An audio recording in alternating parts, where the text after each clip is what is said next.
It seems as though many of the things we accumulate in life never disappear. They just go in the back of the closet, or cabinet, or drawer, or attic. Clutter can slowly creep up on all of us. You know, there's clutter that doesn't clutter your life. You know, there's clutter that, okay, maybe you have a lot of stuff on your kitchen counter, but it doesn't, you know, you use it and it's not in your way. But when you sit down to go do something and you can't find something, then you have clutter that's a little bit more disruptive to your life. Clutter can get to the point where the question becomes, do you own the stuff, or does the stuff own you? At that psychological crossroads, Esther offers two bits of wisdom. You know, there's two issues here. It's a matter of letting go, and it's a matter of believing that it's not as overwhelming. For some people, it's just the fact that it's just so overwhelming. I don't know where to start. I'm okay. I know I don't need this stuff, but I'm just so overwhelmed. And the only advice I can give you for that is you just got to pick up the first box. Once Esther's client has agreed to the process of letting go of their stuff, she begins with one room, or sometimes just one closet. So you start with the easiest room for them. And say, okay, what thing in your house do you feel will be the easiest for you to get rid of?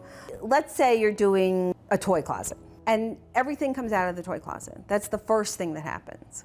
Anything that is totally not working goes in the garbage. So that's the easy one, okay? And anything that you're going to keep, I immediately put it back in the closet. Maybe that's not where it's gonna stay. But as you do that, you see how much room you have. And they start seeing, wow, I have so much more room and this is so much more organized. So as the process goes and they see that this isn't as painful as they thought it would be, it becomes a lot easier. The clothes closet is often ground zero for clutter in the home.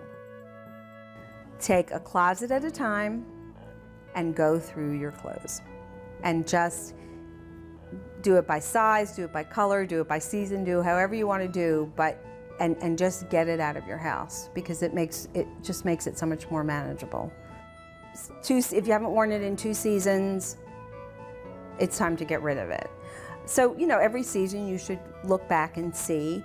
And if you're on a diet and you know you're going to lose a lot of weight, don't say, I'm going to save this because I'm going to fit into it and I'm going to have this whole closet full of clothes. No, you're going to deserve a whole new wardrobe. So get rid of it. And then there's the stuff in the attic. Well, if you have stuff in the attic that has not been used for 5 years, donate it. You will never use it. Don't save it for your great-grandchildren. They're not going to want it. That's the reality.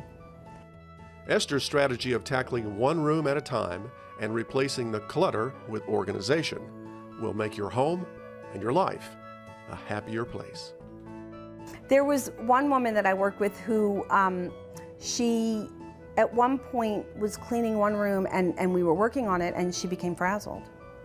She said, I can't do this right now. And she had really progressed and done a lot in her house. And I said, okay, fine. And we moved to another room, and about 2 weeks later, we went back to that room, and she threw, and she threw, and she threw, and she threw. She just threw stuff out. She had gotten to the point of realizing her life was going to be so much more manageable if everything just wasn't all over the place.